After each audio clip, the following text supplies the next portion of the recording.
यहाँ का अपना जम्मू और कश्मीर के हालात हैं, इसके चलते जगह जगह पर एंगेजमेंट्स ऑपरेशनल जो हैं वो जारी हैं। आज भी ऐसा ही एक ऑपरेशन बटमालू के एरिया में श्रीनगर सिटी में हुआ, जिसमें 3 दहशतगर्द मारे गए। दुख की बात यह है कि हम लोग जब ऑपरेशन लॉन्च ही कर रहे थे सुबह, very early in the morning, कुछ 3 बजे के आसपास,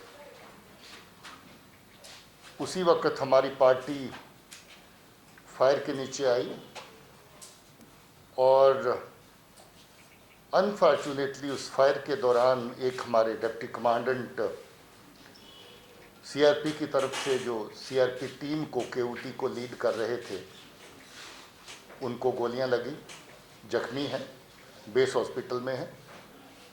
और साथ ही एक महिला कौंसल रियाज जो उस वक्त उसी स्पॉट पे थी, उसको भी एक्सचेंज ऑफ फायर के दौरान गोली लगी और अनफॉर्चुनेटली उसकी डेथ भी हो गई। हमें बड़ा दुख है इस बात का कि एक सिविलियन की जान इसमें जाया हुई। बड़े लंबे अरसे से ऑपरेशंस बड़े साफ़ सुथरे चल रहे थे, मगर सिटी के हालात के चलते शायद ये अनफॉर्चुनेट वाक़ा जो है औरत की डेथ का भी इसमें पेश आया। अभी तक इस साल के दौरान श्रीनगर शहर के अंदर 7 कामयाब ऑपरेशन हो चुके हैं और 7 ऑपरेशंस में 16 दहशतगर्द अभी तक यहाँ मारे गए हैं, जिसमें जुनैद सराई भी शामिल है, जो आप जानते हैं कि हिजबुल मुजाहिदीन का बड़ा कमांडर था। उसके अलावा भी काफ़ी कमांडर्स इस ऑपरेशन में मारे गए। मरने वालों में 5 लोग ऐसे हैं आतंकियों में जो श्रीनगर शहर के रहने वाले हैं और बाकी लोग 11 जो हैं वो बाकी ज़िलों के हैं। इससे आप अंदाज़ा लगा सकते हैं कि श्रीनगर शहर कितना निशाने पे रहता है बाहर के दहशतगर्दों के, जो बाहर के ज़िलों में ऑपरेट करते हैं। बार बार उनके ग्रुप बाकी ज़िलों से श्रीनगर शहर में आके पनाह लेते हैं और जहाँ पर दहशतगर्दी कार्रवाइयों को अंजाम देने की प्लान करते हैं और उसके मुताबिक जहाँ पर आकर के छुपते हैं और बहुत सारी कार्रवाइयाँ अंजाम भी देते हैं। आपको याद होगा जहाँ नौगाम में हमारे पुलिस के 2 जवान शहीद हुए, एक नाके के ऊपर 14 अगस्त को फायरिंग हुई। उससे पहले बीएसएफ के 2 जवान पांतच में उनके ऊपर अटैक हुआ और वो मारे गए।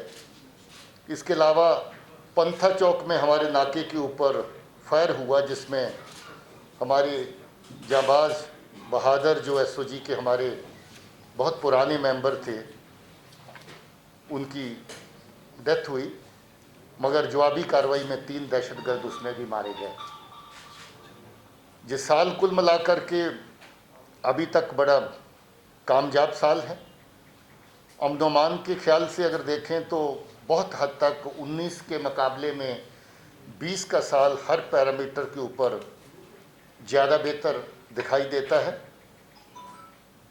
ऑपरेशंस के हवाले से अगर देखें तो अभी तक 72 ऑपरेशंस इस साल के अंदर हम लोग कर चुके हैं, जिसमें 177 दहशतगर्द अभी तक मारे गए हैं, जिसमें 12 दहशतगर्द जम्मू के खिते में मारे गए और 165 जहां पर मारे गए। इसमें काफ़ी बड़ी तादाद फॉरेन टेररिस्ट की है जिनका ताल्लुक पाकिस्तान से है। इनमें 22 टेररिस्ट जो हैं वो अभी तक जो मारे गए हैं वो पाकिस्तान से जुड़े हुए फॉरेन टेररिस्ट हैं। इससे ये भी साफ जाहिर होता है कि पाकिस्तान की इन्वॉल्वमेंट दहशतगर्दी कार्रवाइयों में डायरेक्ट कितनी ज़्यादा है।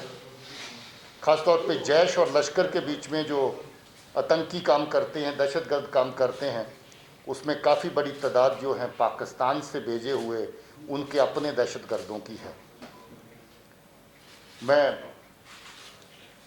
ये समझता हूँ कि फोर्सेस जिस तरीके से अच्छा काम ग्राउंड के ऊपर कर रही हैं, आने वाले वक्त में ऑपरेशन के फ्रंट के ऊपर और पीस बिल्डिंग के फ्रंट के ऊपर भी हमें और कामयाबी मिलती रहेगी। फोर्सेस की तरफ से हमारी कोशिश रहेगी कि हम कोलेटरल डैमेज जितना अवॉइड कर सकें हर हाल में उसको अवॉइड करें। हमारी ये भी कोशिश रहेगी, जैसे आपने पहले देखा है कि हम लोग हर जगह कोशिश करते हैं कि अगर कोई दहशतगर्द इवन एक्सचेंज ऑफ फायर के दौरान भी सरेंडर करना चाहता, इस तरह की मिसालें हमारे सामने आई हैं, तो हम उसको मौका दें।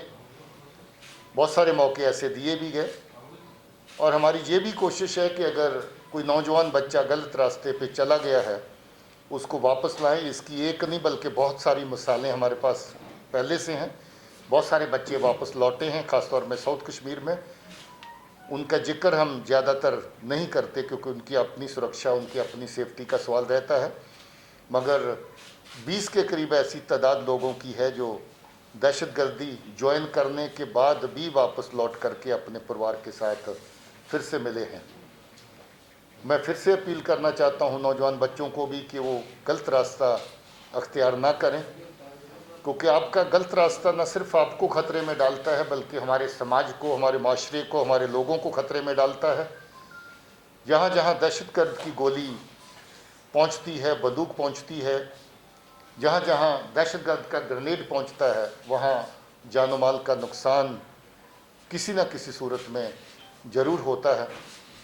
हम लोग इसको तभी अवॉइड कर सकते हैं अगर हम अमन के रास्ते को अपनाएं और दहशतगर्दी के रास्ते को तर्क करें। मैं समझता हूं कि पाकिस्तान की तरफ से कोई भी कोशिश जाया नहीं की जा रही।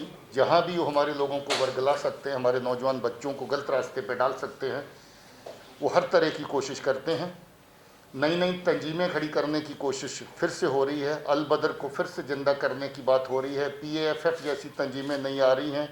TRF के बाद ये नया एडिशन है और ये तमाम जितनी भी नई तंजीमें उठाने का चर्चा, इनको ज़िंदा करने का और नई तरह से पैदा करने का सिलसिला है, वो ज़्यादातर कराची में बैठ कर के पाकिस्तान के एजेंसी जो हैं उसको प्लान भी करती हैं और एग्जीक्यूट भी करती हैं।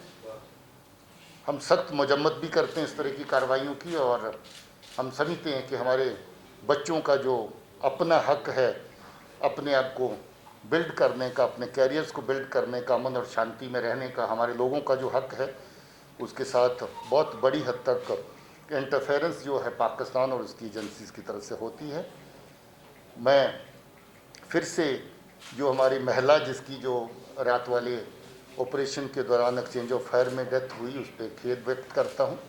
अनफॉर्चुनेट लॉस है और मैं उनके परिवार के साथ भी हमदर्दी जाहिर करता हूँ और ये भी दुआ करता हूँ कि हमारे ऑफिसर जो CRP की तरफ से जो ऑपरेशन के लीडिंग रोल में थे वो इस वक्त जख्मी हैं, क्रिटिकल हालत में हैं और उनकी तंदुरुस्ती के लिए भी दुआ करता हूँ।